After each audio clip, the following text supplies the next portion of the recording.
The road curves sharply just past the old tree line. Even now, decades later, people slow down when they reach it. Some say it's habit. Others say they feel something there. An unease they can't explain. A heaviness that settles in their chest before they even realize why. But in 1971, it was just another stretch of asphalt cutting through rural West Virginia. Quiet, unwatched, perfect. On that night, a young woman stood near the shoulder of the road, her breath visible in the cooling air, listening to the distant hum of an engine approaching.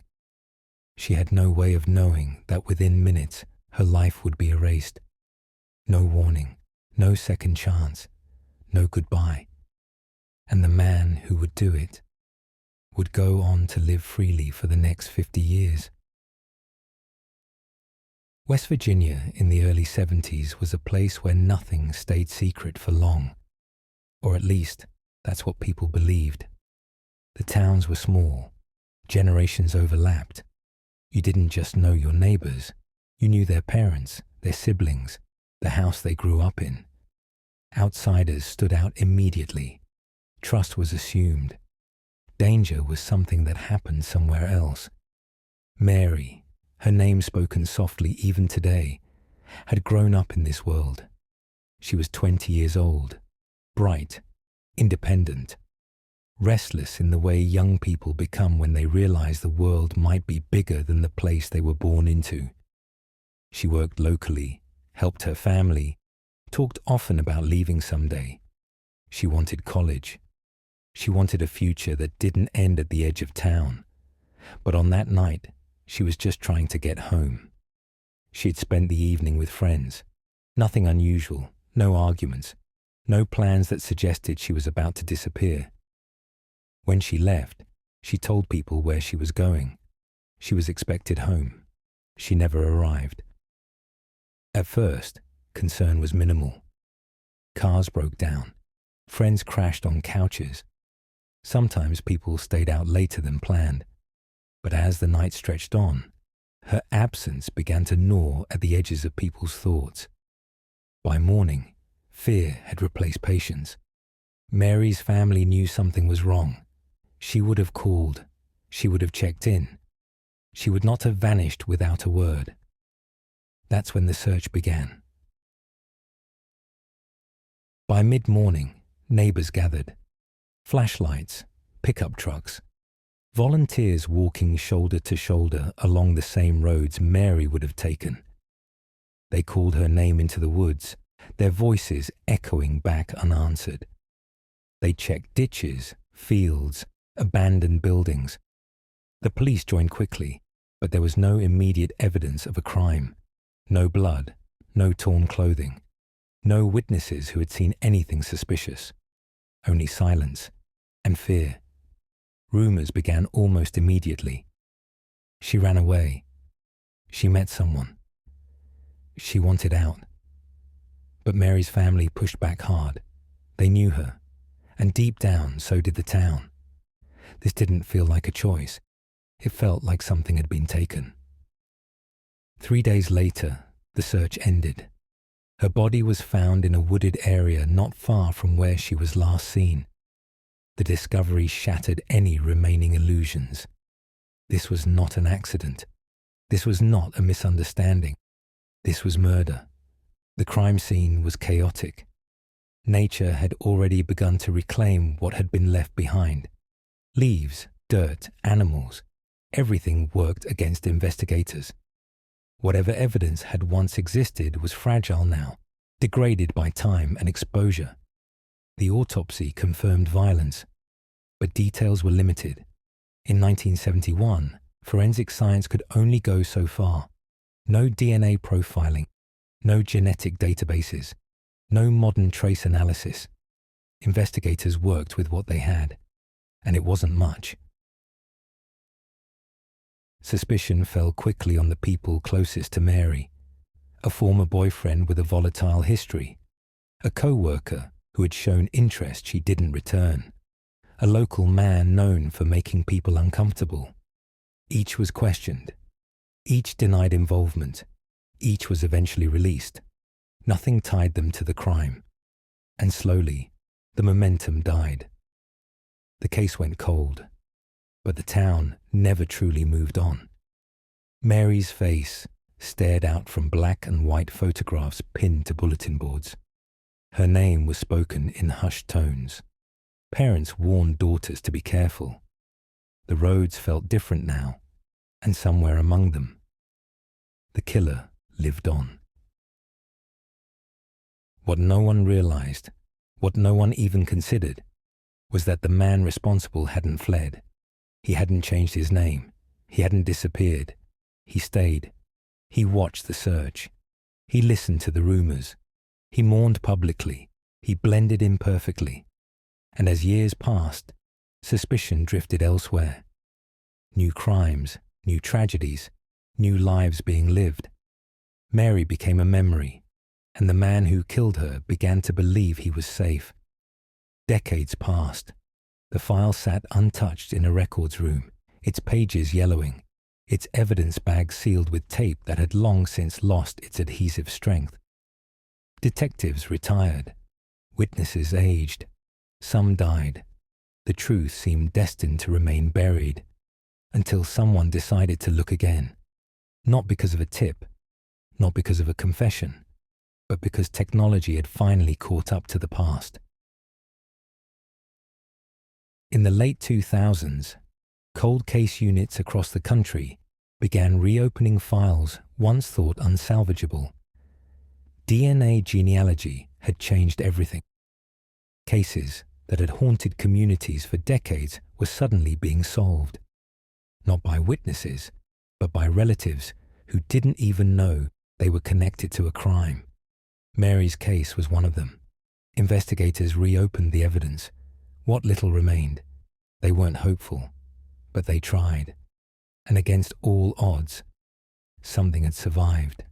A trace, a fragment, enough.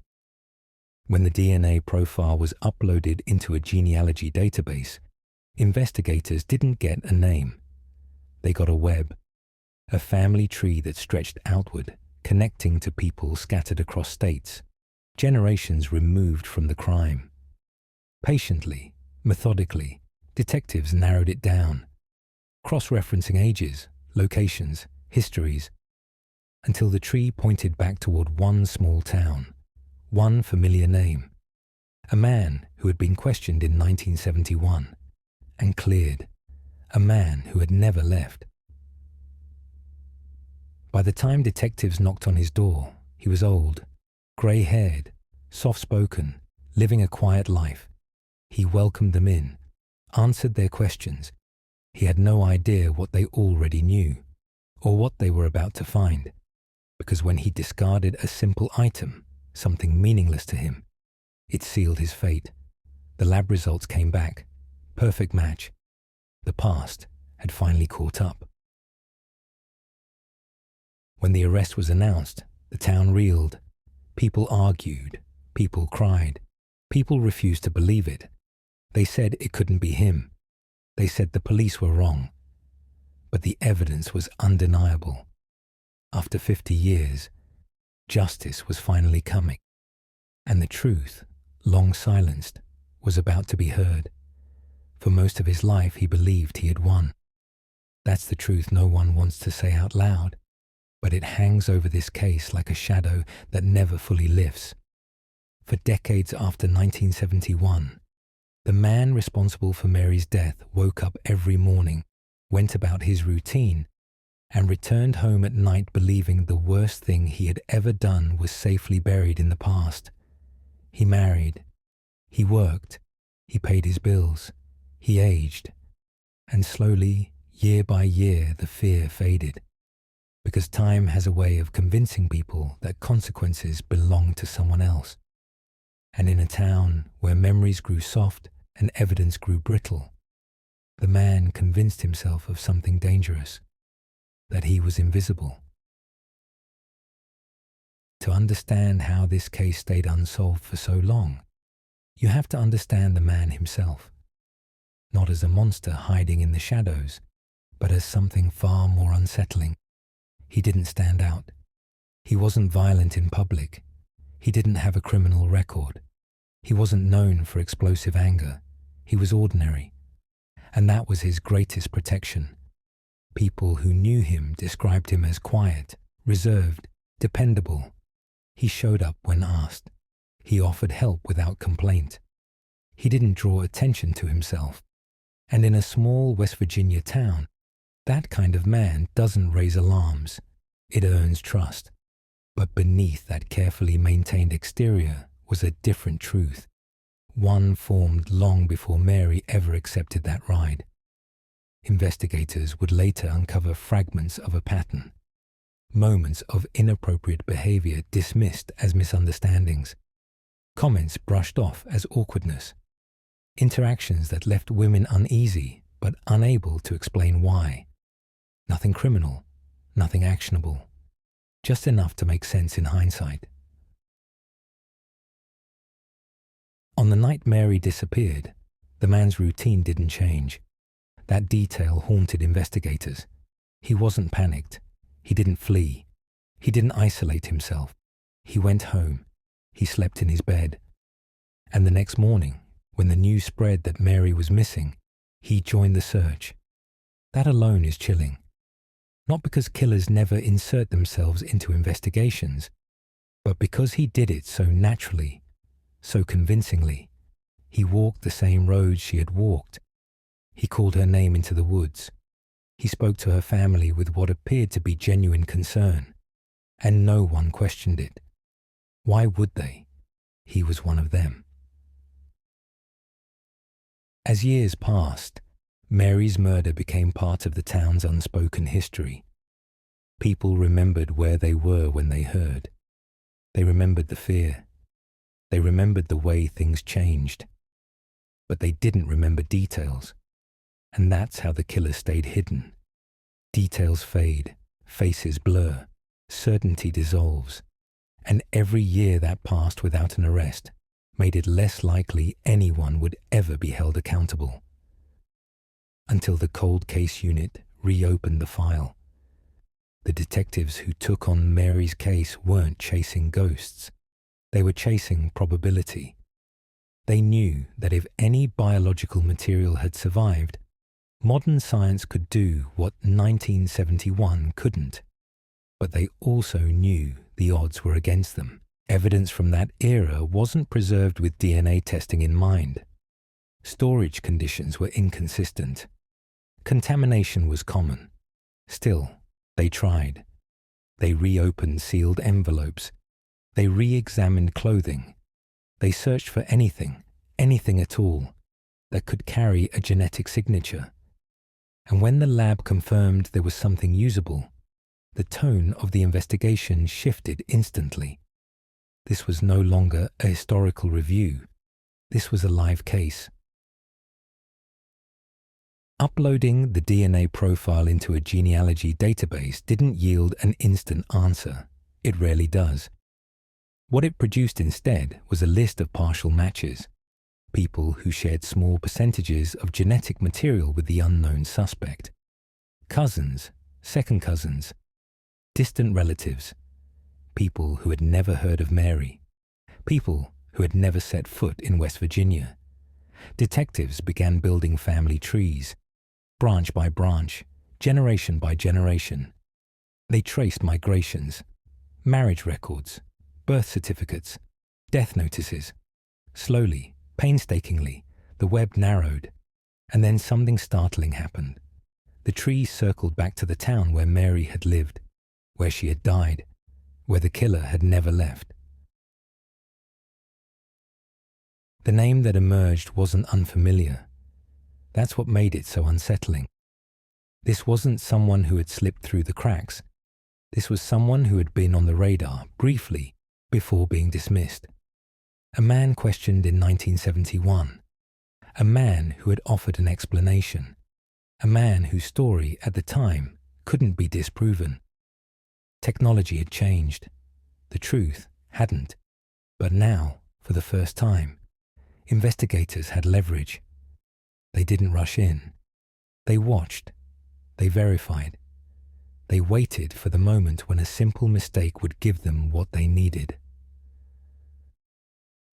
When detectives finally approached him again, they did so carefully. They didn't accuse. They didn't confront. They asked questions. How well did he remember 1971? Where had he been that night? What did he recall about the search? He answered calmly. Too calmly. His memories were vague where they should have been sharp, specific where they should have faded. He remembered things no one else did. Small details that suggested proximity, not distance, from the crime. Still, suspicion isn't proof. What they needed was DNA, and they knew exactly how to get it. The discarded item was mundane, forgettable, something no one thinks twice about throwing away, and that's why it worked. When the lab results came back, there was no ambiguity, no partial match, no margin for error. It was him. After 50 years of silence, the evidence spoke with absolute certainty. The same DNA found on Mary's body, the same genetic profile, the same man. When detectives returned to arrest him, the town was unprepared for what came next. News spread faster than anyone expected. Sirens, police vehicles, whispers turning into shock. Neighbors watched from behind curtains as the man they had known for decades was led away in handcuffs. Some cried, some yelled, some stood frozen, unable to process what they were seeing. He didn't resist. He didn't speak. His expression was blank, almost relieved, as if a weight he had carried for half a century had finally been set down. At the station, the interrogation began. Detectives didn't push immediately. They let silence do the work. They let the evidence sit on the table between them, figuratively and literally. They watched as his confidence slowly eroded. At first, he denied everything. Then he minimized. Then he contradicted himself. Small cracks appeared. Moments where his story didn't line up. Moments where emotion slipped through. And finally, moments where he stopped talking altogether, because there was nowhere left to go. The past had caught him, and this time, it wasn't letting go. When he finally spoke about that night, the details were devastating. He said he had offered Mary a ride. He said she seemed tired. He said she trusted him. The drive wasn't long. The place was isolated. What happened next was violent and deliberate. Not an accident, not a moment of panic, a choice. And afterward, he went home. He washed up. He slept. He woke up and joined the search. Saying it out loud didn't make it easier. It made it worse. As word of the confession spread, the town fractured. Some refused to believe it. Some demanded answers. Some felt betrayed. Mary's family listened to the details they had waited 50 years to hear. There was no closure, only truth, and truth can be devastating. If you've made it this far, this is the moment we ask you to subscribe. Not for sensationalism, not for shock, but because these stories matter. They remind us that time doesn't erase crime, that silence doesn't equal innocence, and that justice, no matter how late, still has power. The trial would bring everything into the light, and the verdict would echo far beyond the courtroom. But before that could happen, the town had to reckon with the fact that evil hadn't come from outside. It had lived among them for 50 years. By the time the trial began, the town no longer felt like the same place. Something fundamental had shifted. It wasn't just that a killer had been arrested. It was the realization that for half a century, certainty had been an illusion, that the safety people believed in had been built on familiarity, not truth. Every street felt different now. Every familiar face carried an unspoken question. how well do we really know the people around us? The courtroom filled quickly on the first day. Some came for justice. Some came for answers. Some came because they needed to see it with their own eyes to believe it was real. Mary's family sat together, older now, carrying grief that had never aged gracefully. For them, this wasn't the beginning of a legal process. It was the end of a lifetime of waiting.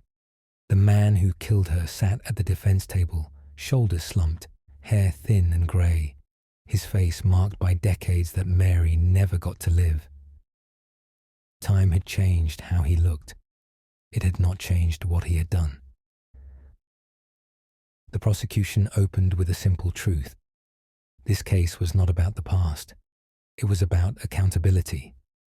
They walked the jury through 1971, carefully reconstructing the night Mary disappeared. They described the road, the isolation, the vulnerability of a young woman trusting the wrong person. They didn't dramatize it. They didn't need to. The facts were heavy enough. Witnesses from the original investigation testified, some haltingly, some with visible regret. They spoke about leads that went nowhere, about evidence they couldn't analyze at the time, about a case that haunted them long after it went cold. Then came the science. Experts explained DNA genealogy in painstaking detail. They showed how a single fragment of genetic material had survived decades, how it had been matched not to a suspect, but to a family, how that family tree had led directly to the man sitting in the courtroom. And when the DNA match was revealed to the jury, the room went silent, because science doesn't speculate. It confirms. The defense tried to sow doubt. They talked about time. They talked about memory. They talked about contamination. They suggested the investigation was driven by pressure, not proof. But the evidence didn't bend. The DNA didn't change. And then came the testimony that broke whatever resistance remained. The confession, not shouted, not emotional, quiet, detailed, unavoidable. The words hung in the air long after they were spoken, and for the first time, Mary's final moments were no longer a mystery. They were a reality. Mary's family didn't cry in court. They didn't scream or collapse. They listened. Sometimes that's the hardest thing a person can do. When the prosecution rested, there was no sense of triumph, only gravity. The defense offered little in response, because there was nothing left to argue. The jury deliberated longer than expected, not because they were unsure, but because they understood the weight of what they were deciding. This wasn't just a verdict. It was a statement about time, accountability, and truth. When they returned, no one breathed. The verdict was guilty, on all counts. Mary's family closed their eyes. Some nodded. Some stared straight ahead. Justice hadn't come quickly, but it had come. At sentencing, the judge spoke directly to the man. He talked about the life Mary never got to live, the family she never had, the years stolen not just from her, but from everyone who loved her. The sentence ensured the man would never walk free again, not because of vengeance, but because some actions echo forever. As he was led away, the man did not look back. He didn't need to. The past was finally behind him. For everyone else, it never would be. Outside the courthouse, the town gathered. Some hugged, some stood alone, some left quietly, needing distance from a chapter that had finally closed. But closure is a strange word. It implies an ending. What Mary's family felt wasn't an ending. It was an answer. And answers, no matter how painful, matter. In the weeks that followed, the town tried to return to normal. But normal had changed. People talked more openly about the case, about the warning signs they ignored, about the trust they gave too freely. Mary's name was spoken again. not as a rumor, not as a question, but as a truth. She was remembered not just for how she died, but for who she was. Cold cases don't stay cold because they lack importance. They stay cold because time is cruel, because technology lags, because people move on, because silence settles in. But silence is not the same as forgetting, and forgetting is not the same as forgiveness.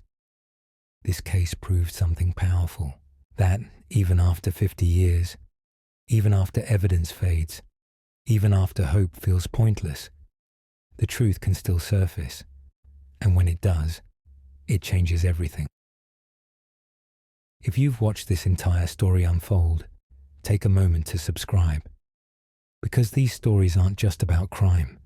They're about memory, about justice, about the promise that no one is ever truly forgotten.